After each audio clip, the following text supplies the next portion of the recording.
कुंज बिहारी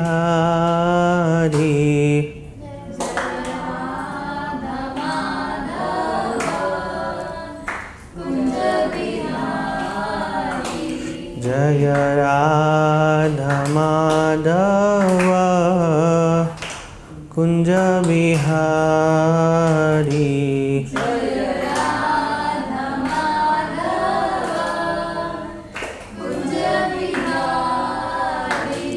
जय राधा माधव कुंज बिहारी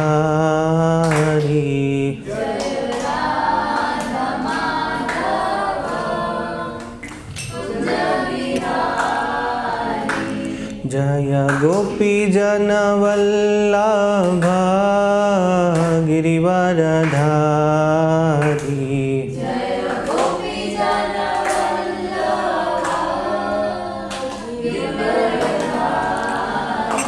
जय गोपी जन वल्लभ गिरिवरधारी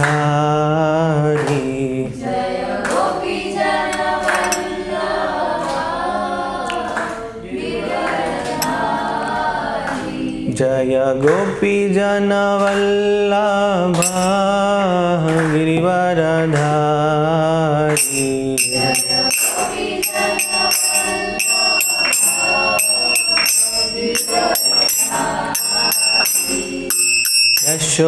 यशोदानंदन व्रज जनरंजन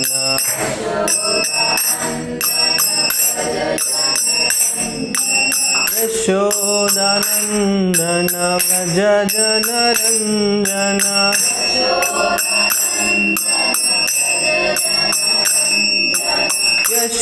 यशोदानंदन व्रज जनरंजन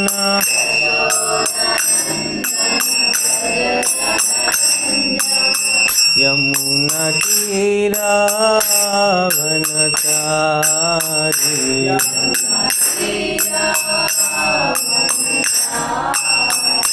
यमुना तीरावनचारी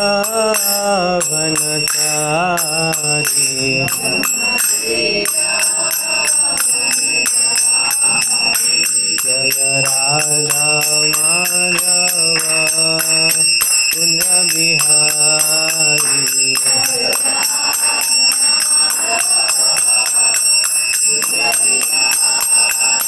जय राधा माधव कुंज बिहारी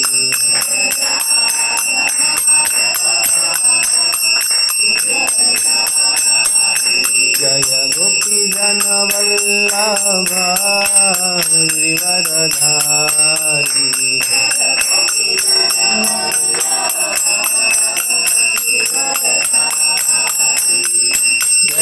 यशोदानंदन व्रज जनरंजन यशोदानंदन व्रज जनरंजन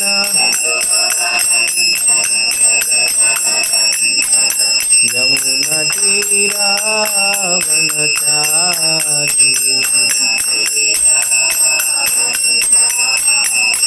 जय राधा माधव कुंज बिहारी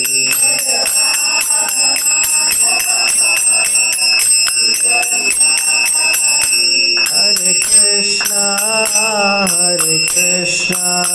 कृष्ण कृष्ण हरे हरे हरे राम राम राम हरे हरे हरे कृष्णा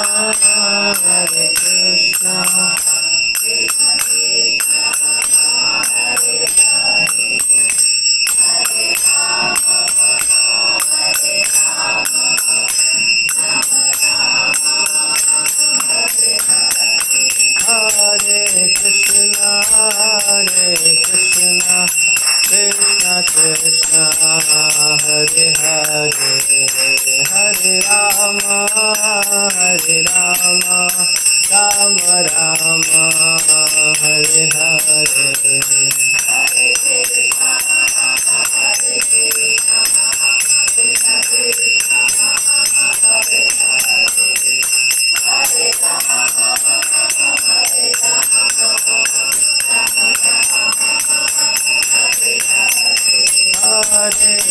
श्री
हरिनाम संकीर्तन की, श्रील प्रभुपाद की। सो आप सभी का स्वागत है। और आज का विषय क्या है आप सभी को पता है? कौन बताएगा? कौन बताएगा कि भगवान ने कौन से श्लोक में ये इसका वर्णन किया है भगवद गीता के? 4th chapter 4.2।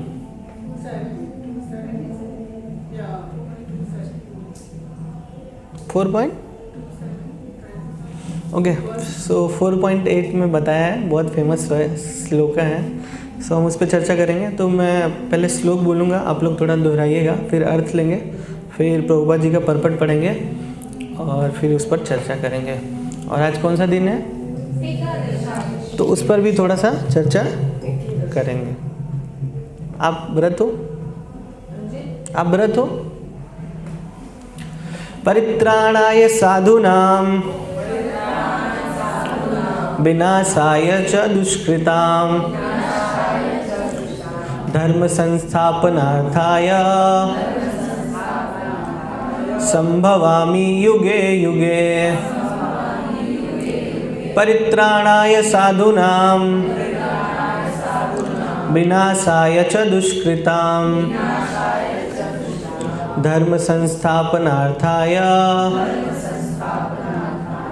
संभवामि युगे युगे। परित्राणाय साधूनां विनाशाय च दुष्कृतां धर्म संस्थापनार्थाय संभवामि युगे युगे।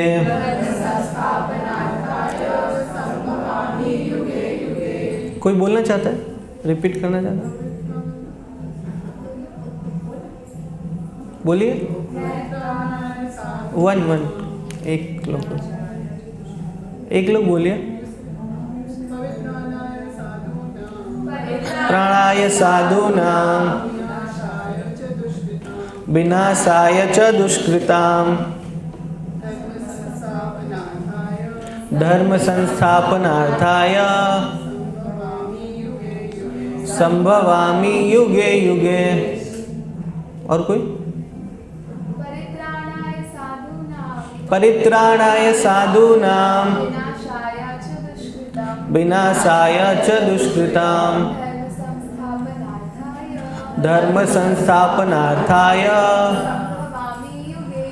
संभवामि युगे युगे। परित्राणाय बोलिए। परित्राणाय उद्धार के लिए, साधु नाम भक्तों के, विनाशाय संहार के लिए, च तथा दुष्कृताम दुष्टों के, धर्म के संस्थापनार्थाय पुनः स्थापित करने के लिए, संभवामि प्रकट होता हूँ, युग में। भावार्थ, भक्तों का उद्धार करने, दुष्टों का विनाश करने तथा धर्म की फिर से स्थापना करने के लिए मैं हर युग में प्रकट होता हूँ। तात्पर्य शिल प्रभुपाद की। भगवत गीता के अनुसार साधु पवित्र पुरुष कृष्ण भावना भावित व्यक्ति है। अधार्मिक लगने वाले व्यक्ति में यदि पूर्ण कृष्ण चेतना हो तो उसे साधु समझना चाहिए।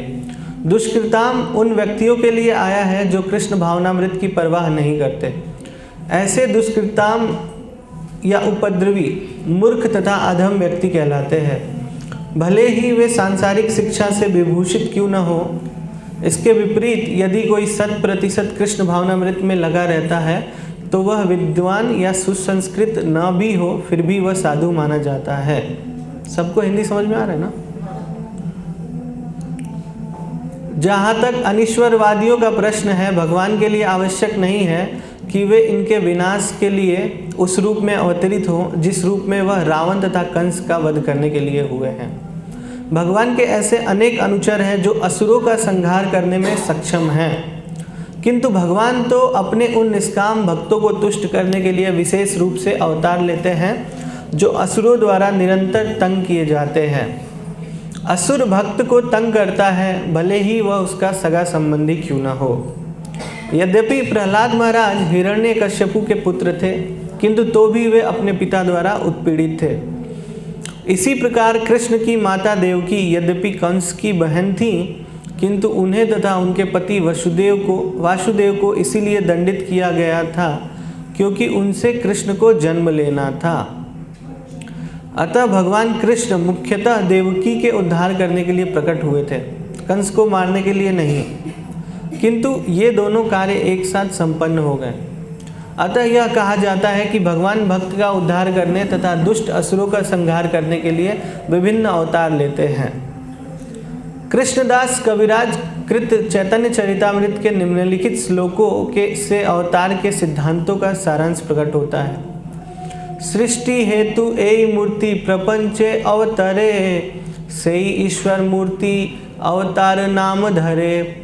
मायातीत पर व्योमे सबर अवस्थाना, विश्वे अवतरी धरे अवतार नाम। अवतार अथवा ईश्वर का अवतार भगवत धाम से भौतिक प्राकट्य हेतु होता है। ईश्वर का वह विशिष्ट रूप जो इस प्रकार अवतरित होता है अवतार कहलाता है। ऐसे अवतार भगवत धाम में स्थित रहते हैं। जब यह भौतिक सृष्टि में उतरते हैं तो उन्हें अवतार कहा जाता है। अवतार इसी तरह के होते हैं तथा पुरुषावतार, गुणावतार, लीला अवतार, सत्तावेश अवतार, मनवंतर अवतार तथा युगा अवतार, इन सबका इस ब्रह्मांड में क्रमानुसार अवतरण होता है। किंतु भगवान कृष्ण आदि भगवान हैं और समस्त अवतारों के उद्गम हैं। भगवान श्री कृष्ण शुद्ध भक्तों की चिंताओं को दूर करने के विशिष्ट प्रयोजन से अवतार लेते हैं, जो उन्हें उनकी मूल वृंदावन लीलाओं के रूप में देखने के उत्सुक रहते हैं। अतः कृष्ण अवतार का मूल उद्देश्य अपने निष्काम भक्तों को प्रसन्न करना है। भगवान का वचन है कि वे प्रत्येक युग में अवतरित होते रहते हैं। इससे सूचित होता है कि वे कलयुग में भी अवतार लेते हैं। जैसा कि श्रीमद् भागवत में कहा गया है कि कलयुग के अवतार भगवान चैतन्य महाप्रभु हैं, जिन्होंने संकीर्तन आंदोलन के द्वारा कृष्ण पूजा का प्रसार किया और पूरे भारत में कृष्ण भावनामृत का विस्तार किया। उन्होंने यह भविष्यवाणी की थी कि संकीर्तन के द्वारा संस्कृति सारे विश्व के नगर नगर तथा ग्राम ग्राम में फैलेगी। भगवान चैतन्य को गुप्त रूप में किंतु प्रकट रूप में नहीं, उपनिषदों, महाभारत तथा भागवत जैसे शास्त्रों के गुह्य अंशों में वर्णित किया गया है। भगवान कृष्ण के भक्तगण भगवान चैतन्य के संकीर्तन आंदोलन द्वारा अत्यधिक आकर्षित रहते हैं। भगवान का यह अवतार दुष्टों का विनाश नहीं करता, अपितु अपनी अहेतुकी कृपा से उनका उद्धार करता है। ओम अज्ञानतिमिरान्धस्य ज्ञानाञ्जनशलाकया चक्षुरुन्मीलितं येन तस्मै श्रीगुरुवे नमः। नमः ओं विष्णुपादाय कृष्णपृष्ठाय भूतले श्रीमते भक्तिवेदांत स्वामिनिति नामिने। नमस्ते सरस्वती देवी गौरवाणी प्रचारिणे निर्विशेष शून्यवादी पाश्चात्य देश तारिणे। जय श्री कृष्ण चैतन्य प्रभु नित्यानंद श्री अद्वैत गदाधर शिवासादि गौर भक्तवृंद। हरे कृष्णा कृष्णा कृष्णा हरे हरे, हरे राम राम राम हरे हरे। हरे कृष्णा कृष्णा कृष्णा हरे हरे, हरे राम राम राम हरे हरे। हरे कृष्णा।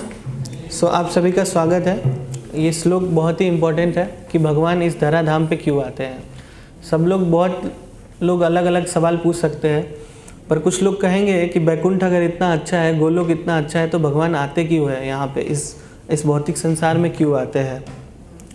तो अर्जुन ने जो सवाल पूछा था इसके पहले, उसी के उत्तर में भगवान लगातार ये बताते जा रहे हैं। तो इसके पहले का जो श्लोक है वो भी बहुत फेमस श्लोक है। यदा यदा ही धर्मस्य ग्लानिर्भवति भारत अभयुत्थानम अधर्मस्य तदात्मानं सृजाम्यहम्। हे भरतवंशी, जब भी और जहाँ भी धर्म का पतन होता है और अधर्म की प्रधानता होने लगती है, तब मैं अवतार लेता हूँ। तो भगवान बताते हैं इस श्लोक में कि अवतार लेता हूँ, मैं आता हूँ। तो अभी क्यों आता हूँ, तो वो इस श्लोक में चर्चा करना है हमको। तो भक्तों का उद्धार करने, दुष्टों का विनाश करने तथा धर्म की फिर से स्थापना के लिए मैं हर युग में प्रकट होता हूँ। तभी भक्त कौन है? अभी सब लोग पूछ सकते हैं कि कौन भक्त है जिसके उद्धार करने के लिए भगवान आते हैं। तो बेसिकली जो साधु लोग हैं उनके उद्धार के लिए भगवान आते हैं। और श्रील प्रभुपाद अपने तात्पर्यों में लिखते हैं कि जो पवित्र पुरुष जो कृष्ण भावना भावित है वही साधु है। तो जो हरे कृष्ण महामंत्र का जप कर रहा है वही साधु है। अभी ऐसा हम देख सकते हैं कि बहुत सारे लोग साधु के वेश में रहेंगे, तिलक लगाए रहेंगे, कपड़ा पहने रहेंगे, पर वो उनका मोटिव अलग अंदर से कुछ और हो सकता है ना। बाहर बहुत सारे लोग हैं मायावादी साधु, वो बोलते हैं मैं पैसे को टच नहीं करता, हाथ नहीं लगाता हूँ, लेकिन आप अपने मेरे शिष्य को दीजिए, और फिर बाद में उनके मन में वही सब पैसे के बारे में चलता रहता है। श्रील प्रभुपाद जी जब बम्बई मंदिर में ही थे उस समय 1975 की बात है, तो एक व्यक्ति डोनेशन लेके आए, मतलब वो बहुत बड़े व्यक्ति थे। तो श्रील प्रभुपाद को डोनेशन लेके आया, बहुत सारा पैसा था, तो प्रभुपाद खुद गिनने लगे। तो वो व्यक्ति जो था वो बाहर जाके प्रभुपाद के एक शिष्य से पूछता है कि अरे आपके गुरु महाराज पैसे को कितना मतलब गिनने में कितने अच्छे से मतलब गिन रहे हैं, उसको रख रहे हैं। और बाद में बहुत सारे ऐसे बाहर लोग हैं जो बोलते हैं कि पैसे को टच नहीं करना चाहिए। तो शिष्य भी थोड़ा झेप गए, वो उत्तर नहीं दे पाए, बोले अरे वो प्रभुपाद हैं, हम नहीं समझ पाते हैं। बाद में जब शिष्य जाके प्रभुपाद को पूछे कि अरे आप पैसे को इतने अच्छे से रखते हो, एक्चुअली श्रील प्रभुपाद एक लॉकर में कोई भी लक्ष्मी आता था उसको उसमें रखते थे, और उसका चाबी बहुत बराबर से मार के उसको अपने पास रखते थे, हमेशा ध्यान रखते थे कि इस चाबी किधर है। तो थोड़ा वो शिष्य कन्फ्यूज हो गया। एक्चुअली गिरिराज महाराज थे वो। तो गिरिराज महाराज बोले कि प्रभुपाद आप इतने अच्छे से पैसे को रखते हो, तो हम कैसे इस बात को समझें। तो प्रभुपाद ने थोड़ा बताया कि ये पैसा जो है हमारा नहीं है, लेकिन ये पैसा किसका है? कृष्ण का है। लेकिन अभी किसके पास है? हमारे पास है। तो हमें इसे अच्छे से रखना चाहिए ताकि ये इधर उधर ना हो और कोई ऐसे व्यक्ति के हाथ ना लग जाए जो इसका गलत उपयोग करे। तो पैसा तो है। अब प्रभुपाद ये भी बोलते हैं कि तुम ये जितना पैसा है उतना कम है। प्रभुपाद बोलते हैं और पैसा लेके आओ, पूरा रूम मेरा ये लॉकर नहीं भरना है, पूरा ये घर ही भर दो पैसे से। मैं जितना पैसा आएगा उतना मतलब लेके आओ। मैं इस सारे पैसे का उपयोग कहाँ लगाऊंगा? कृष्ण की सेवा में। और इतना बड़ा मंदिर बना दिया प्रभुपाद जी, तो पैसा तो चाहिए था, है ना। बिना पैसा के कैसे हो पाएगा? तो यही सामने वाले लोग सोचेंगे अरे ये कितना पैसा कर रहा है, लेकिन एक्चुअली जो भक्त है उसके दिमाग में क्या है? उस पैसे का उपयोग कहाँ है? भगवान की सेवा में लगाना है। तो साधु कौन है ये समझना थोड़ा कठिन नहीं है, लेकिन थोड़ा सा सेंसिटिव मैटर है। तो प्रभुपाद जी बताते हैं कि जो कृष्ण भावना भावित है, मतलब लक्ष्मी तो है उसके पास, लेकिन उसको किस में लगा रहा है? भगवान की सेवा में लगा रहा है, तो सिंपली साधु है। और साधु का मतलब ही ऐसे होता है अच्छा व्यक्ति, है ना। मतलब साधु का मतलब ही होता है अच्छा व्यक्ति। तो ये तो हो गए भक्तों। अब इनका उद्धार करने के लिए भगवान आते हैं। जैसे कि हम देखते हैं जब राम जी वन में गए थे, तो वन में गए थे तो कौशल्या माता को, राजा दशरथ को कितना कष्ट हुआ, है ना। लेकिन भगवान किस लिए वन में गए थे? उसके पीछे कारण क्या था कि वन में बहुत साधु लोग बहुत सालों सालों से तपस्या कर रहे थे। भगवान खुद जाना चाहते थे नंगे पांव चल के उनके पास, है ना। तो ऐसे साधुओं का उद्धार करने के लिए भगवान पर्सनली आते हैं। और कलयुग में भी आए हैं, पता है क्या? इस समय भी है भगवान। कलयुग में किस रूप में आते हैं? कली काले नाम रूप कृष्ण अवतार। कली काल में भगवान नाम रूप में ही अवतार लेते हैं। तो जैसे कृष्ण बोला, कृष्ण है वहाँ पे। अब आप बोलोगे दिख नहीं रहा है, तो फिर हमें अच्छा चश्मा लगाना पड़ेगा उसके लिए, है ना। तो एक्चुअली जब हमारा हृदय शुद्ध होगा भगवान का नाम लेते लेते, तो हम कृष्ण को हर जगह देख सकते हैं। तो भगवान राम आए थे तो जंगल में गए, तो बहुत सारे ऋषि लोग, मुनि लोग तपस्या कर रहे थे हजारों हजारों साल से। अभी सबरी माता का कथा पता है ना आपको? उनके गुरु महाराज बोले थे कि तुम यहीं रुकना, भगवान आएंगे। तो ऐसे लोग भगवान का इंतजार कर रहे थे, इसीलिए भगवान आए। और आकर किस में गए? एक चक्रवर्ती सम्राट के पुत्र होने के बावजूद भी भगवान वन में गए। तो एक तो हमको पता चला कि भक्त कौन है और कैसे भक्तों का उद्धार करने के लिए भगवान आते हैं। प्रभुपाद जी लिखते हैं परपट में, अभी हम लोग ने पढ़ा कि मतलब किसी को मारना हो, जैसे अभी अगला जो है वो दुष्टों का विनाश करने के लिए आते हैं ना। तो अभी दुष्ट कौन है? हाँ, रावण दुष्ट है, कंस दुष्ट है। लेकिन इस समय कौन दुष्ट है? इस समय भी तो हैं दुष्ट लोग। हाँ, ठीक है। इस समय दुष्ट लोग हम ही लोग तो हैं।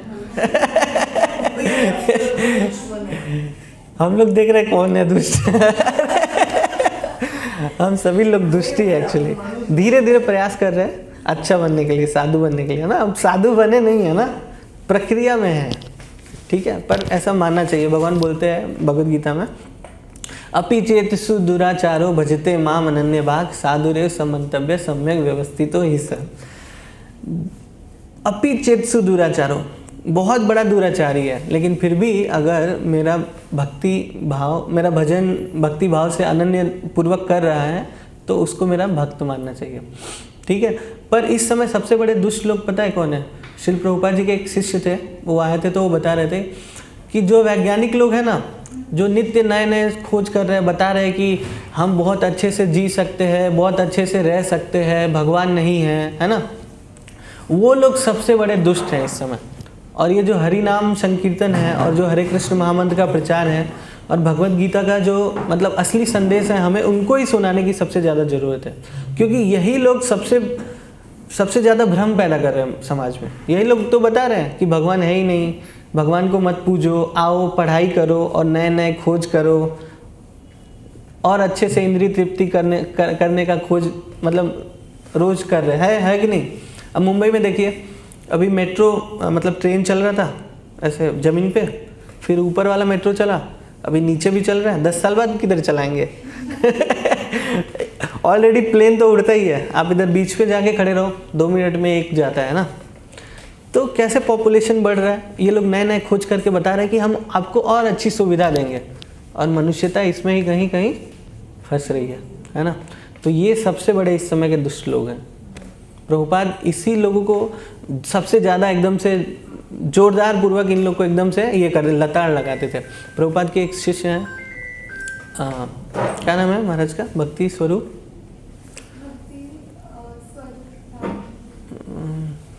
हाँ भक्ति स्वरूप दामोदर है ना, वृंदावन में जिनका समाधि है, राधा कुंड पे। वो वैज्ञानिक थे, तो प्रभुपाद उनसे घंटों घंटों बात करते थे, सबसे ज़्यादा बात करते थे उनसे। तो प्रभुपाद के शिष्य सोचते थे कि अरे इनसे क्यों इतना बात करते हैं प्रभुपाद जी। और प्रभुपाद जी बोले इसलिए उनसे बात करते थे कि उन्होंने बहुत सारी बुक्स भी लिखी है, क्योंकि वे वैज्ञानिक ढंग से इन वैज्ञानिकों को, क्योंकि वे वैज्ञानिक थे और वो समझ गए थे कृष्ण भावनामृत को, तो वैज्ञानिकों को वैज्ञानिक ढंग से कैसे समझाना है कृष्ण कॉन्शियसनेस, इसीलिए प्रभुपाद जी उनसे बात करते थे घंटों घंटों। और प्रभुपाद जी का कभी कभी तबीयत खराब रहता था, एकदम से बहुत वीक फील कर रहे हैं, बहुत वीक है, फिर भी वो जब उनसे बात करते थे तो प्रभुपाद जी लिखते हैं कि जब मैं इससे बात करता हूँ तो मैं काफ़ी अच्छा महसूस करता हूँ। क्यों? क्योंकि वो उनके तर्कों को परास्त कर देते थे प्रभुपाद जी, और कहते थे कि ये मतलब मेरा शिष्य एक दिन स्थापित करेगा वैज्ञानिकों के बीच में जाके कि कैसे कृष्ण कॉन्शियस सबको अपनाना चाहिए, है ना। तो इसीलिए बहुत ज़रूरी है। दुष्टों का विनाश करने के लिए उस समय जब भगवान बोल रहे थे महाभारत में, महाभारत के युद्ध के पहले ये गीता बोली गई थी, आप सभी को पता है। तो अर्जुन को बता रहे थे कि मैं आता हूँ दुष्टों का विनाश करने के लिए। और हम देख सकते हैं एक ही एग्जाम्पल है प्रहलाद महाराज का, है ना, जिसमें जैसे ही प्रहलाद महाराज ने कहा कि हाँ वो इस खंबे में है, आप सबको पता है वो कथा पता है ना। तो जैसे ही प्रहलाद महाराज ने कहा था कि वो इस खंबे में है भगवान हिरण्यकश्यपु को, राइट, पता है ना, तुरंत भगवान प्रकट हो गया। हिरण्यकश्यपु ने जैसे ही तलवार मारा खंबे पे, भगवान प्रकट हो गया और तुरंत उन्होंने हिरण्यकश्यपु का क्या किया, वध कर दिया। एक्चुअली उसका चीर दिया, सीना ही चीर दिया। और उसके अंदर एक होता है जो बहुत लंबी रहती है ना नस, उसको निकाल के माला पहन लिया भगवान ने, है ना। तो इतने गुस्से हैं भगवान, इतने गुस्से में थे भगवान। लेकिन प्रहलाद महाराज के सर पे क्या करने लगे, ऐसे हाथ फेरने लगे, है ना। तो भक्तों का उद्धार करने, परित्राण का मतलब होता है ना खुश करने के लिए, भक्तों को आनंद प्रदान करने के लिए भगवान आते हैं। तो इसी तरीके से कलयुग में भी भगवान आए हैं, पर हम भगवान के पास जाना चाहते हैं कि नहीं, ये हमारे ऊपर डिपेंड है। आज एकादशी है, प्रभुपाद बोले थे एकादशी में 16 माला से ज़्यादा जप करना चाहिए। तो आज कितने लोग 16 माला जप किए और कितने लोग और ज़्यादा करने वाले हैं, और कितने लोग माला करते ही नहीं हैं, कितने लोग माला नहीं करते हैं। सब लोग माला करते हैं, आप करते हैं, आप नहीं करते, तो ठीक है, बाद में हम बात करेंगे। और जप करना चाहिए हमको, एकादशी के दिन जप करना चाहिए। तो कलयुग में अगर भगवान को देखना है, जानना है, सुनना है, तो सिंपल सा विधि है, और क्या है, हरे कृष्णा कृष्णा कृष्णा हरे हरे, हरे राम राम राम हरे हरे। फिर भगवान कहते हैं धर्म की स्थापना करने के लिए तीसरा जो कारण है वो क्या है, पहला तो क्या है, नहीं, पहला भक्तों का परित्राण करने के लिए, और दूसरा दुष्टों का विनाश करने के लिए, और तीसरा धर्म की स्थापना करने के लिए भगवान आते हैं। तो जैसे ही कलयुग शुरू होने वाला था तो भगवान को पता चल गया था कलयुग अब आएगा और लोग क्या करेंगे, अपने पद से भ्रष्ट हो जाएंगे। एक्चुअली कलयुग ऐसा है कि जो जिसका ड्यूटी है वो नहीं करेगा, वो दूसरा ड्यूटी करेगा।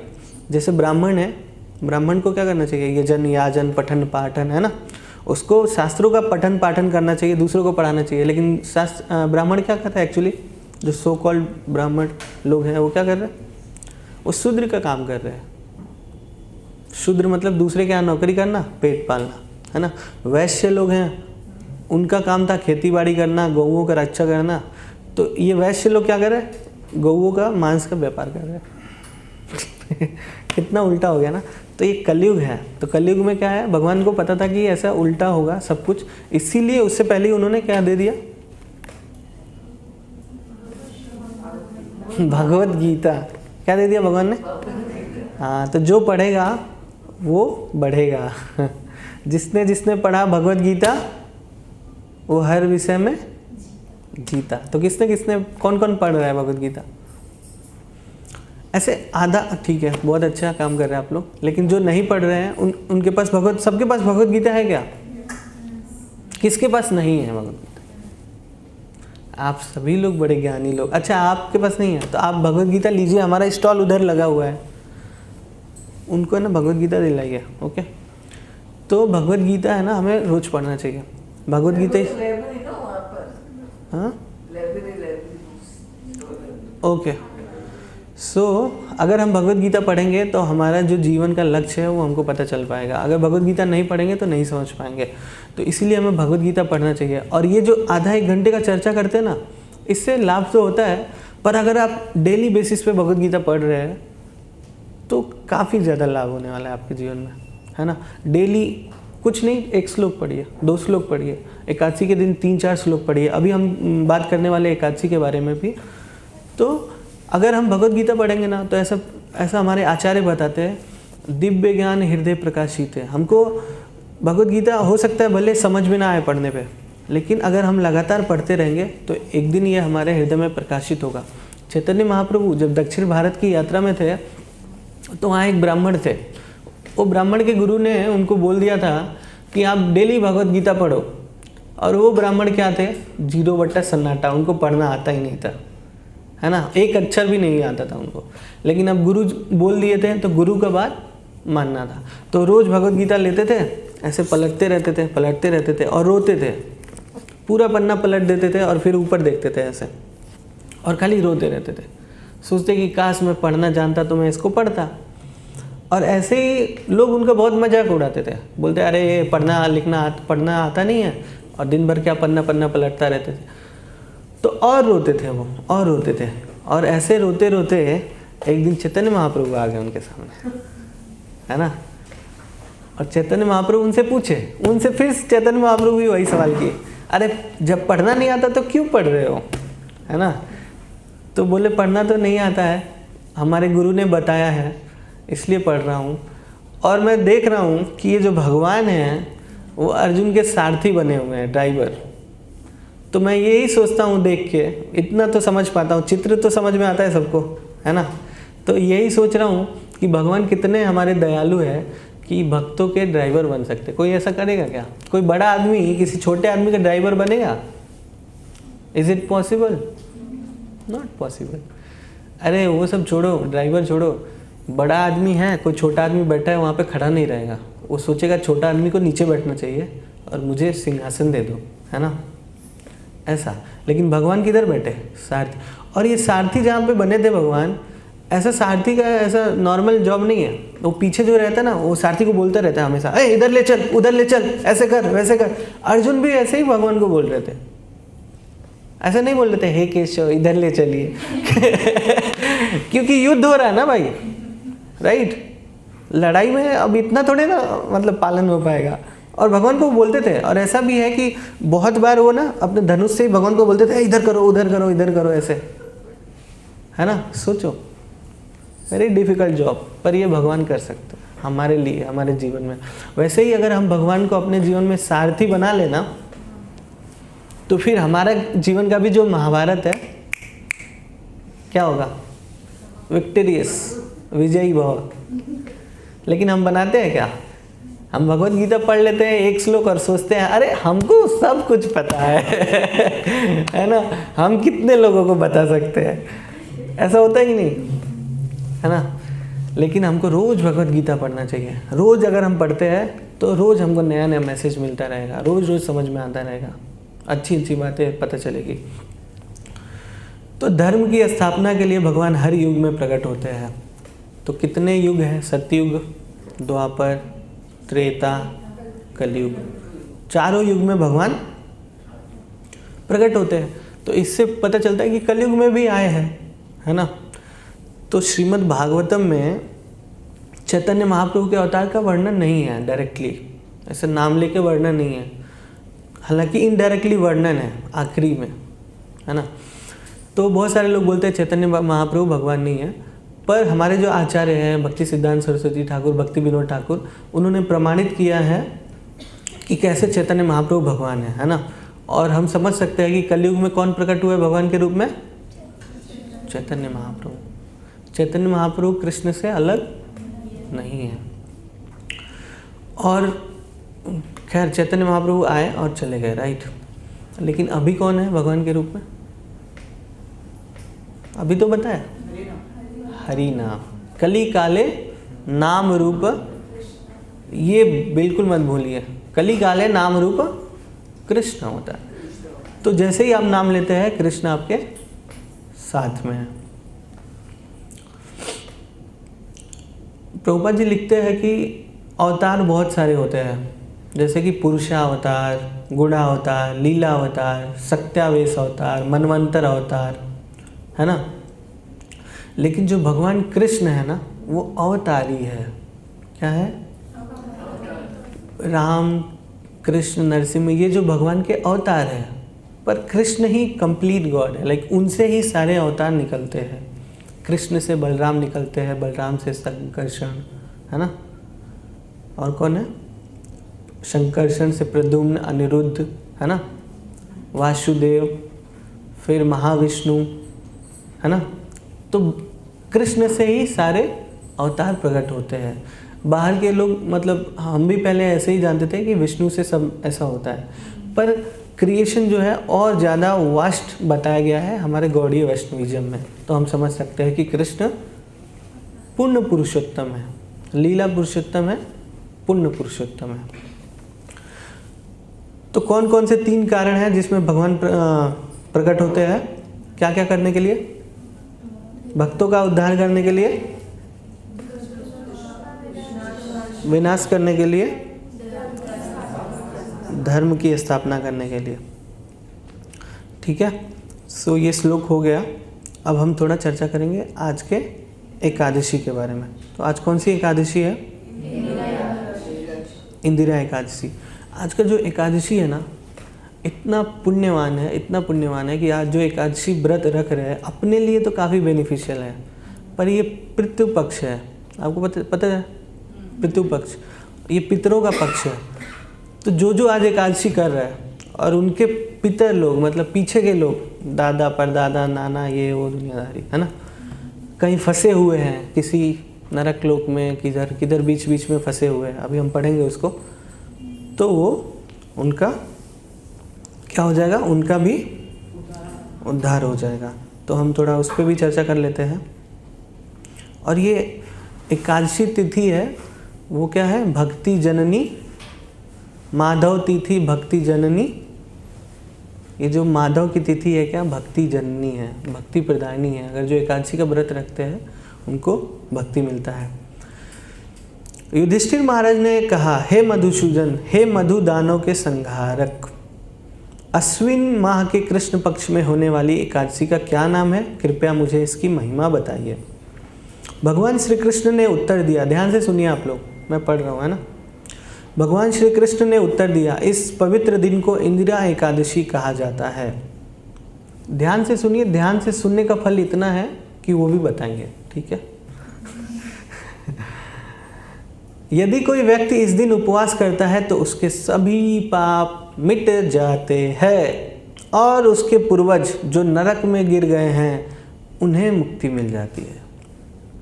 हे राजाओं में श्रेष्ठ, जो इस पवित्र एकादशी के बारे में सुनता है उससे अश्वमेघ यज्ञ करने से मिलने वाला महान पुण्य प्राप्त होता है ना।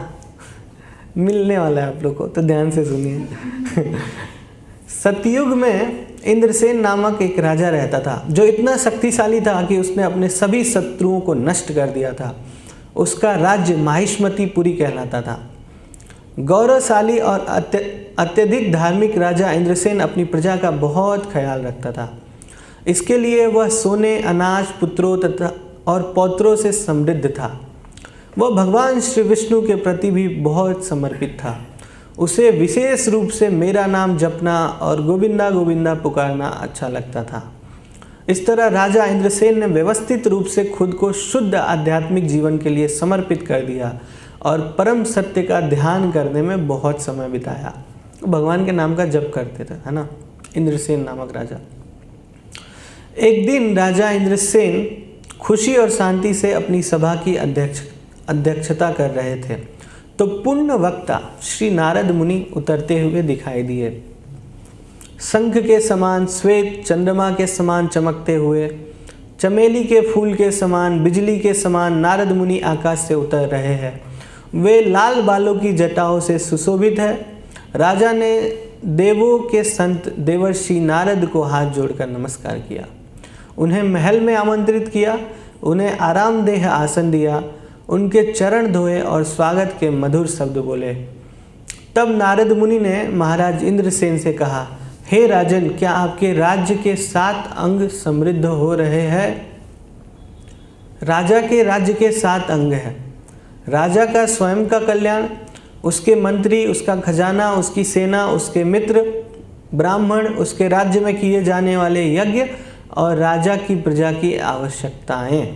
क्या आपका मन इस बात पर विचार करने में लगा हुआ है कि आप अपने व्यवसायिक कर्तव्य को कैसे ठीक से निभा सकते हैं? क्या आप परम भगवान श्री विष्णु की सेवा के लिए अधिक से अधिक समर्पित हो रहे हैं? तो राजा का 7 कार्य बताया गया, उसका स्वयं का कल्याण, उसका खजाना, उसकी सेना, उसके मित्र, ब्राह्मण, राज्य में होने वाला यज्ञ और राज्य की प्रजा की आवश्यकताएं। पर आजकल के राजा लोग क्या कर रहे हैं? खाली और खाली अपना कल्याण, बाकी का अच्छा है तेल लेने। तब देवों में राजा ने उत्तर दिया, हे मुनि श्रेष्ठ, आपकी कृपा से सब कुछ ठीक है। आज आपके दर्शन मात्र से मेरे राज्य में सभी यज्ञ सफल हो रहे हैं। कृपया मुझ पर दया करें और मुझे बताएं कि आपके यहाँ आने का क्या कारण है। तो आज कलयुग में कौन सा यज्ञ है? हरिनाम संकीर्तन यज्ञ है ना। बाकी का यज्ञ जो हो रहा है काम लायक नहीं। तब देवों में ऋषि श्री नारद ने कहा, हे राज सिंह, मेरे विस्मयकारी वचन सुनो। जब मैं ब्रह्मलोक से यमलोक में उतरा तब भगवान यमराज ने मेरी बहुत कृपा पूर्वक प्रशंसा की और मुझे एक उत्तम आसन प्रदान किया। ये नारद जी है ना, यमलोक, विष्णु लोक, तपोलोक, जनलोक, भूमि लोक, हर लोक में चले जाते हैं, है ना। तो अभी यमलोक में पहुँचे। वो टीवी में नारद जी को कैसे दिखाते हैं? फनी है ना, पर वो फनी नहीं है, इज़ वेरी सीरियस। किसी को भी भक्त बना सकते हैं। श्रीमद् भागवतम में कथा आता है, सुखदेव गोस्वामी वर्णन करते हैं कि जो कुबेर के 2 पुत्र थे, यमलार्जुन वृक्ष जो बन गए बाद में, क्या नाम था उनका? नल कुबेर और मणिग्रीव, ठीक है। तो वो लोग क्या कर रहे थे? भगवान शिव के पार्षद बन गए थे। वो कैसे बन गए थे पार्षद? क्योंकि कुबेर के पुत्र थे, कुबेर ने उनको शिव जी के पास भेज दिया। इतना डायरेक्ट एक्सेस होता है अंदर है ना। शिव जी के पास भेज दिया कि जाओ शिव जी का सेवा करना, शिव जी का फूल माला और जो भी शिव जी अपना जप अनुष्ठान करते थे उसमें सहयोग करने के लिए, उनका सेवा करने के लिए। लेकिन जो कैलाश लोक है, मतलब कैलाश पर्वत, वहाँ पे मंदाकिनी, गंगा जी जो है मंदाकिनी के नाम से बहती है। उसी में वे लोग अप्सराओं के साथ विहार करने लगे और नारद जी आए। उस समय भी वहाँ पे नारद जी आए और नारद जी आए तो जो अप्सराएं थी वो बाहर निकल गई और अपने वस्त्र पहन के नारद जी को प्रणाम किया। लेकिन ये जो कुबेर के पुत्र थे, धन के मतलब धन का जो मत होता है आदमी का, बहुत ही खतरनाक होता है। एक तो धनों के जो धनपति है कुबेर, उनके पुत्र है तो स्वाभाविक है। और उसके ऊपर से उन लोग ने क्या पिया था? सोमरस पी लिया था। सोमरस पी लिया था और नारद जी की ओर ध्यान नहीं दिया। नारद जी बोले, अरे मतलब ये तो कुबेर के पुत्र हैं, इनको अच्छा व्यवहार करना चाहिए, है ना, मतलब इनसे अच्छे व्यवहार की अपेक्षा होती है। तो इसलिए नारद जी ने उनको श्राप दे दिया। श्राप दे दिया कि अगर बनने के लिए जाओ वृक्ष बन जाओ। क्यों ऐसा श्राप दिया? क्योंकि वो लोग नंगे स्नान कर रहे थे और वृक्ष भी अपने जीवन में कभी कपड़े नहीं पहनते, है ना। सर्दी, जाड़ा, गर्मी जो भी है उनको ऐसे ही सहन करना पड़ता है। तो जैसा हमारा भाव होता है ना, जैसा हमारी क्रिया होती है, भाव होता है, हमको वैसा ही शरीर प्राप्त होता है। भगवान कृष्ण गीता में बोलते हैं, यम यम वापि स्मरण भावम तिष्ठन्ते कलेवरम तम तमेवेति कौन्तेय सदा तद्भाव भाविता। अंत काल में भगवान मतलब जो जिस भाव में रहता है शरीर छोड़ने के उपरांत, उसको वैसा ही शरीर प्राप्त होता है। जैसे अभी कोई बहुत सारे लोग मांसाहारी है, मांस खाने पे ऐसा, तो अगले जन्म में उनको क्या वो बन जाएगा? शेर। शेर तो बड़ा हो गया, कुछ और छोटा मोटा है ना। सुअर का बड़ा खतरनाक प्रभुपाद जी बताते हैं, हॉक्स, है ना, जो ऐसा जीवन जी रहे हैं, गंदगी में रहते हैं, है ना, मतलब बहुत सारा वैश्यागमन करते हैं, उनको सुअर मतलब बहुत ही ऐसा। और फिर बहुत सारे लोग गुस्सा हो जाते हैं बार बार, है ना, हर बात पे गुस्सा, हर बात पे गुस्सा। तो सांप देखा है? सांप को दूध पिलाओ उसके बाद फुफकार मारेगा, तो अगला जन्म सांप का। तो नारद जी ने उनको श्राप इसीलिए दिया क्योंकि वो नंगे स्नान कर रहे थे, नग्न स्नान कर रहे थे मंदाकिनी में। तो बोला कि जाओ ठीक है, कहाँ क्या बन जाओ, वृक्ष बन जाओ। लेकिन श्राप कौन दिए, नारद जी। नारद जी कौन है, भगवान के भक्त हैं। उनका काम ही क्या है, प्रचार प्रसार करना। He is the preacher. So आप लोग को भी क्या करना है, हाँ आप लोग को भी प्रीचिंग करना है। इज ए प्रीचिंग, मतलब उनका जो मेन वर्क है, जो मेन टास्क है वो क्या करना है, प्रीचिंग करना है। किसको किसको, मेन जो बड़े बड़े लोगों को प्रचार किया, प्रहलाद महाराज, ध्रुव महाराज, है ना। भक्ति के जो बड़े बड़े श्रेष्ठ पुरुष हैं, महाजन हैं जो, उनका प्रचार प्रसार किसने किया, आप लोग भी करिए कुछ प्रचार प्रसार। इधर ये माता जी लोग का तो ठीक है बढ़ रहा है, पर इधर प्रभु जी लोग का देख रहा हूँ तो खाली ही रहता है। हमको भी प्रचार प्रसार करना है। जो प्रचार प्रसार करेगा श्रील प्रभुपाद को कृपा उसको मिलेगी, है ना। श्रील प्रभुपाद जी एक जगह कहते हैं कि उनके जो गुरु महाराज भक्ति सिद्धांत सरस्वती ठाकुर है, वो चाहते थे पूरे होल वर्ल्ड को, मतलब वो ले जा सकते थे भगवत धाम, लेकिन वो नहीं लेके नहीं गए। उनका सबको प्रचार प्रसार नहीं किया। क्यों नहीं किया, क्योंकि कुछ काम हमारे लिए, कुछ सेवा छोड़ के गए हमारे लिए। अभी देखो आपके आजू बाजू में अभी कितने लोग यहाँ पे हैं, बाकी मुंबई में अभी लोकल में कितने लोग भाग रहे हैं, तो उनको कौन लेके आएगा, वो हमारा काम है। तो हम जब भी मंदिर आए तो किसी न किसी को लेके आए, किसी को जोड़े, है ना। और अगर हम किसी को बताएंगे तो हमारा भक्ति बढ़ेगा उससे। एक तो वो व्यक्ति का जीवन आगे बढ़ेगा, और दूसरा ये कि अगर वो उसने कोई सवाल किया तो किया तो उत्तर देने के लिए हम पढ़ेंगे, सुनेंगे, पूछेंगे, है ना। तो बेनिफिशियल है, प्रचार करना बहुत बेनिफिशियल है, और हमारे खुद के डाउट्स भी क्लियर होते हैं। और ये एक सेवा है भगवान का, श्री प्रभुपाद का, हम प्रभु जी का। प्रभु जी बोलते हैं कि हमें प्रचार करना है, लोगों को लेके आना है। ठीक है, अभी कथा पे आते हैं। तो फिर क्या बनने के लिए श्राप दे दिया, वृक्ष बन जाओ। वृक्ष कहाँ बनो, लेकिन नंद के आंगन में। नंद के आंगन, नंद महाराज कौन है, और वहीं पे कृष्ण आने वाले हैं। तो इसीलिए कोई भक्त कभी हमें डांट दे, कुछ बोल दे, है ना, क्योंकि मंदिर में बहुत सारे लोग अलग अलग बुद्धि के रहते हैं, अलग अलग व्यवहार के रहते हैं। कुछ बोल दे, कुछ गलत बोल दे, तो ऑटोमेटिकली हमें बाहर के जैसे रिएक्ट नहीं करना चाहिए, क्योंकि कहीं ना कहीं उसके थ्रू भगवान की कृपा हमको मिल रही है ना। अभी नलकुबेर बोलते हैं, अरे नारद जी ने मेरे को श्राप दे दिया, बहुत ये कर दिया, है ना। जैसे ही भगवान ने नलकुबेर का, यमलार्जुन भिक्षु को गिराया, नलकुबेर उसमें से निकले मड़ी गई, तो सबसे पहले भगवान उसको क्या याद किए पता है क्या, भगवान के सामने किसको याद किए, नारद मुनि को याद किए। बोले मतलब वो श्लोक ही है ऐसा जिसमें वो नारद मुनि को प्रणाम करते हैं, कहते हैं कि हमारा जीवन धन्य हो गया कि हमें किसका दर्शन हुआ था, नारद मुनि का। तो भगवान कैसे आते हैं हमारे जीवन में, भगवान पहले डायरेक्टली नहीं आ जाते। भगवान अगर आना होता है तो सबसे पहले हमारे जीवन में किसी भक्त को भेज देते हैं, है ना। भक्त के थ्रू पहले भक्त आते हैं, फिर भगवान आते हैं, है ना। तो ऐसे ही कोई डांट डपट दे ऐसे किसी चीज़ के लिए, तो हमें नहीं ऐसा मतलब सोचना चाहिए। तो ठीक है, ये कथा हो गई नारद मुनि की। फिर आते हैं अपने मुख्य कथा पे।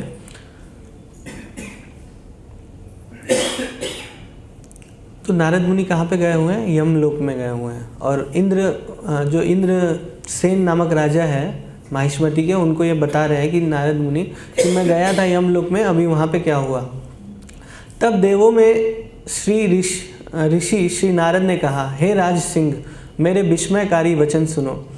जब मैं ब्रह्मलोक से यमलोक में उतरा, तब भगवान यमराज ने मेरी बहुत कृपा पूर्वक प्रशंसा की और मुझे एक उत्तम आसन प्रदान किया। जब मैं उनकी सत्यनिष्ठा और परमेश्वर के प्रति अद्भुत सेवा का गुणगान कर रहा था, तब मैंने यमराज की सभा में तुम्हारे पिता को देखा। यद्यपि वे बहुत धार्मिक थे, किंतु समय से पहले ही एकादशी का व्रत भंग हो जाने के कारण उन्हें यमलोक जाना पड़ा। अभी जो लोग आज एकादशी व्रत रखे हुए हैं, कल पारण टाइम बहुत इम्पोर्टेंट है, ना उसके पहले ना उसके बाद में। हमें एकदम पारण टाइम का बहुत अच्छे से ख्याल रखना चाहिए। है ना। अभी देखो वो एकादशी उनके पिताजी रखते थे, लेकिन पहले ही उपवास तोड़ दिया, क्या हुआ, यमलोक, यम मतलब नरक लोक, जहाँ यमराज रहते हैं ना, वहाँ जाना पड़ा। उन्होंने कहा, माहिष्मति में इंद्रसेन नामक एक राजा रहता है, कृपया उसे मेरी यहाँ की स्थिति के बारे में बताओ कि मेरे पिछले पाप कर्मों के कारण मुझे किसी तरह यमराज के राज्य में रहने के लिए बाध्य होना पड़ा है। कृपया उसे मेरी ओर से यह संदेश दो। हे पुत्र, कृपया आने वाली इंदिरा एकादशी का व्रत करो और बहुत दान करो ताकि मैं स्वर्ग जा सकूं। दार्शनिक दृष्टि से हम समझ सकते हैं कि प्रत्येक जीव एक व्यक्ति है और प्रत्येक व्यक्ति को व्यक्तिगत रूप से घर भगवान के पास जाने के लिए कृष्ण चेतना का अभ्यास करना पड़ता है। हमारा असली घर कौन सा है?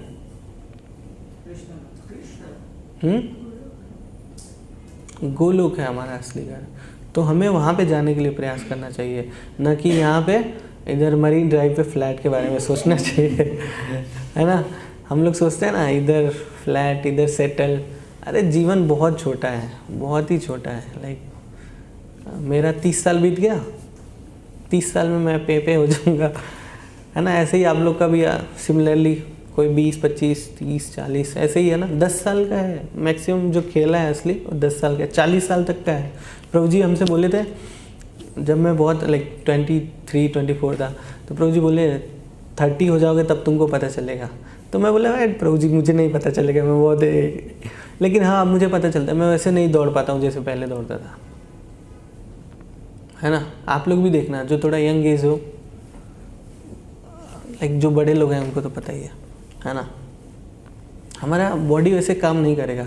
तो इसी समय जो असली समय हमारा ये मतलब थोड़ा अभी जो मिला है, तो इसमें हमें ज़्यादा से ज़्यादा भगवान की सेवा करने के लिए करके हमारे प्रैक्टिस में ही डाल देना चाहिए कि किसी दिन हम डाउन भी हुए तो हमारे प्रैक्टिस में तो रहेगा। तो ये जो लोग यूथ हैं उनके लिए बहुत बेस्ट है। हालांकि ऐसा नहीं है जो लोग बड़े हो गए हैं उनके लिए तो और अच्छा है कि उनके लिए जीवन में कुछ और रहा नहीं है, तो भजन ही है खाली। जैसा कि गरुड़ पुराण में कहा गया है कि जो व्यक्ति नरक में पीड़ित है वह कृष्ण चेतना का अभ्यास नहीं कर सकता, क्योंकि इसके लिए कुछ मानसिक शांति की आवश्यकता होती है, जिसे नरक की प्रतिक्रियात्मक यातनाएं असंभव बना देती है। यदि नरक में पीड़ित पापी का कोई रिश्तेदार पापी के नाम पर कुछ दान देता है तो वह नरक से निकलकर स्वर्ग में प्रवेश कर सकता है। लेकिन यदि पापी का रिश्तेदार अपने पीड़ित परिजन के लिए इस एकादशी का व्रत रखता है तो परिजन सीधे आध्यात्मिक दुनिया में चला जाता है, जैसा कि ब्रह्म वैवर्त पुराण पर आधारित इस कथा में कहा गया है। नारद ने आगे कहा, हे राजन, मैं बस यही संदेश देने आया हूँ। आपको इंदिरा एकादशी का व्रत रखकर अपने पिता की मदद करनी चाहिए। आपको जो पुण्य मिलेगा उससे आपके पिता स्वर्ग जाएंगे। राजा इंद्रसेन ने पूछा, हे महान नारद जी, कृपया दयालु बने और मुझे स्पष्ट रूप से बताएं कि इंदिरा एकादशी का व्रत कैसे रखा जाए, और यह भी बताएं कि यह किस महीने में और किस दिन आता है। कथा सुनने के बाद जो लोग व्रत, सब लोग व्रत है ना, नहीं तो कथा सुनने के बाद है ना चला नहीं जाएगा आपको, बोलेगा अरे एक दिन बेकार हो गया मेरा। ठीक है। नारद मुनि ने उत्तर दिया, हे राजन, कृपया सुनो, क्योंकि मैं तुम्हें इंदिरा एकादशी के पालन की पूरी विधि बताता हूँ। ठीक है। तो उन्होंने विधि बताई है। यह एकादशी आश्विन माह के कृष्ण पक्ष में आती है। एकादशी से एक दिन पहले 10वीं तिथि को प्रातः काल उठकर स्नान करें और फिर पुण्य श्रद्धा के साथ भगवान का कुछ पूजन करें। तो कल से ही शुरू हो जाता है, कल से ही पालन करना चाहिए। हालांकि जो लोग मंगला आरती आते हैं तो वो लोग पालन कर रहे हैं अपने आप। दोपहर के समय पुनः बहते जल में स्नान करें और फिर श्रद्धा व विश्वास के साथ अपने पितरों का तर्पण करें। इस दिन एक बार से अधिक भोजन न करें और रात को जमीन पर सोएं। जब तुम एकादशी के दिन सुबह उठो तो अपने मुंह और दांतों को अच्छी तरह से साफ करो और फिर भगवान के प्रति गहरी भक्ति के साथ यह पवित्र व्रत लो। आज मैं पूरी तरह से उपवास करूंगा और सभी प्रकार के इंद्रिय भोगों को त्याग दूंगा। अभी इंद्रिय भोग बहुत सारा है, जैसे फेसबुक, व्हाट्सएप, ये सब। हे कमल नयन भगवान, हे अच्युत, कृपया मुझे अपने चरण कमलों में शरण दो। दोपहर के समय श्री शालिग्राम शिला के पवित्र स्वरूप के समक्ष खड़े होकर विधि विधान से उसकी पूजा करें, तत्पश्चात पवित्र अग्नि में घी की आहुति दें और अपने पितरों की शांति के लिए तर्पण करें। तो इसमें बहुत सारा विधि विधान दिया है, हमें इतना भी डिटेल में नहीं जाना है। प्रभुपाद जी ने हमें सिंपली दे दिया, आप मंगला आरती आइए, भगवान का दर्शन करिए, भगवान की सेवा करिए, जप करिए, भागवत सुनिए, है ना, ज़्यादा से ज़्यादा जप करिए, दूसरों को प्रचार प्रसार करिए, श्रीमद् भगवद गीता पढ़िए, भागवतम पढ़िए। भागवतम में स्पेशली आज के दिन हमें पढ़ना चाहिए, अभी मैं भी दिया होगा इसमें, हमें बामन देव की जो कथा है ना वो पढ़ना चाहिए। अगले दिन द्वादशी तिथि को प्रातःकाल श्री हरि की भक्ति पूर्वक पूजा करें और ब्राह्मण भक्तों को भव्य भोज के लिए आमंत्रित करें। तो जब भी हम अगले दिन पारण करने के लिए जाएंगे तो ऐसा माना जाता है कि आप किसी को खिलाएं और फिर उसके बाद अपना उपवास तोड़ें। कोई ब्राह्मण नहीं मिल रहा है तो वही जो आपके साथ रह रहा है वो व्रत है, तो आप उसको पहले खिलाइए फिर अपने खाइए, है ना। आप उस दिन डोनेशन भी दे सकते हैं, फिर अपने रिश्तेदारों को भोजन कराएं और अंत में चुपचाप भोजन ग्रहण करें। हे राजन, यदि तुम इस प्रकार इंद्रिय संयमित होकर इंदिरा एकादशी का व्रत करोगे तो तुम्हारे पिता अवश्य ही भगवान विष्णु के धाम को प्राप्त होंगे। ऐसा कहकर देवर्षि नारद तुरंत ही वहाँ से अदृश्य हो गए तथा किसी अन्य को अपनी उपस्थिति से आशीर्वाद दिया। राजा इंद्रसेन ने महान संत के निर्देशों को पूरी तरह से पालन किया, अपने रिश्तेदारों और सेवक के साथ व्रत का पालन किया। जैसे ही उन्होंने द्वादशी तिथि को अपना व्रत तोड़ा, आकाश से फूल गिरने लगे। इस व्रत को करने से इंद्रसेन महाराज ने जो पुण्य कमाया उससे उनके पिता को यमराज के राज्य से मुक्ति मिली और उन्हें पुण्य आध्यात्मिक शरीर प्राप्त हुआ। वास्तव में इंद्रसेन ने उन्हें गरुड़ वाहन की पीठ पर भगवान हरि के धाम की ओर जाते हुए देखा। इंद्रसेन स्वयं बिना किसी बाधा के अपने राज्य पर शासन करने में सक्षम थे और समय आने पर जब उन्होंने अपने बेटे को राज्य सौंपा तो वे भी बैकुंठ के आध्यात्मिक क्षेत्र में चले गए। हे युधिष्ठिर, यह इंद्रिय एकादशी की महिमा है जो अश्विन मास के कृष्ण पक्ष में होती है, जो आज है ना। जो कोई इस कथा को सुनता है या पढ़ता है वह इस संसार में जीवन का आनंद उठाता है, अपने पिछले पापों के सभी प्रभावों से मुक्त हो जाता है और मृत्यु के समय भगवान के पास चला जाता है, जहाँ वह शाश्वत काल तक निवास करता है। इस प्रकार ब्रह्म वैवर्त पुराण से ली गई आश्विन कृष्ण एकादशी या इंदिरा एकादशी का महिमा समाप्त होता है। हरि बोल। एकादशी महामहोत्सव की सो हम समाप्त करेंगे यहाँ पे। किसी को कुछ प्रश्न है, कुछ कमेंट है तो बोल सकते हैं। 5 मिनट का समय है हमारे पास। ऑनलाइन भी किसी को कुछ प्रश्न है तो वो पूछ सकते हैं।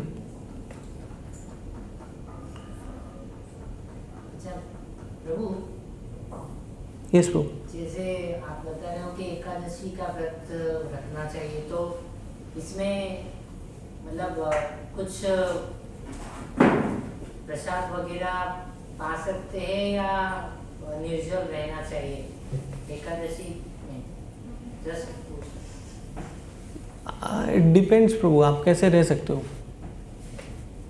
अगर आप निर्जल रह सकते हैं इट्स वेरी गुड।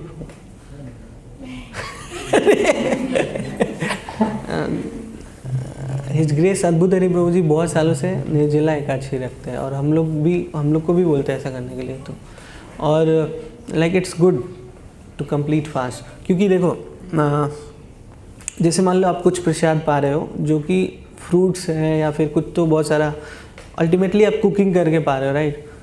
तो प्रभु जी ऐसा बोल रहे थे एक बार कि इन किन प्रकार कुछ ना कुछ उसमें है ना गिर गया, कहीं से आ गया, है ना, कुछ अन्न आ गया उसमें से, तो इट्स नॉट गुड ना।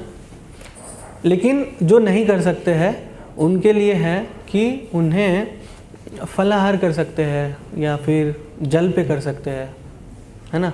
निर्जला, सजला और कौन है तीसरा? हाँ, फल।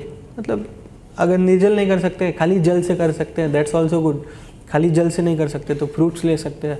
और तो हमारे यहाँ इधर बिस्ट्रो में पिज्ज़ा भी मिलता है, दैट्स ऑल्सो इकट्ठी है ना। लाइक इस्कॉन में आपको पता ही है, वृंदावन में तो अच्छा पिज्ज़ा बनाते हैं एकादशी वाला। सो इफ़ यू लाइक आप नहीं रह पा रहे हो तो आप कर सकते हो। और किसी का कुछ है क्या? यस प्रभु जी, कल का पारण टाइम कोई मैं आपको बता देता हूँ। मैं आपको सिंपल बताता हूँ, क्या है 622? 638 to 1027. एक जन बोलिए, आप बोलिए। 638 to 1027. 638 to 1027। पर अगर आपको ये हर एकादशी के बारे में जानना है, देखो ये जो एकादशी का हमने पढ़ा ना, वो हर एकादशी पे लागू होता है। हर एकादशी अपने आप में बहुत ही ज़्यादा पुण्यवान है ना। और सब जानना है तो वैष्णव कैलेंडर है ना, प्ले स्टोर पे एक ऐप है, तो आप वो डाउनलोड कर सकते हैं, तो उसमें बताएगा आपको सब कुछ। ठीक है, किसी का और कोई प्रश्न है क्या? यस प्रभु, आप कुछ बोल रहे थे, आप कुछ बोल रहे थे। अभी आंसर मिला नहीं उनको अभी तक, तो बोले पारायण टाइम पे करना क्या होता है, फास्ट ब्रेक करने के लिए। अच्छा ये है क्या? जैसे आज हमने उपवास किया तो कल हम उस समय में अन्न खा सकते हैं। पहले हम भगवान को भोग लगाएंगे और फिर प्रसाद पाएंगे। तो ड्यूटी पे निकल जाएगा तो आप लेके जाइए, घर से बना के लेके जाइए, उस टाइम पे खाइए, वो टाइम के बीच में खाइए। हाँ, और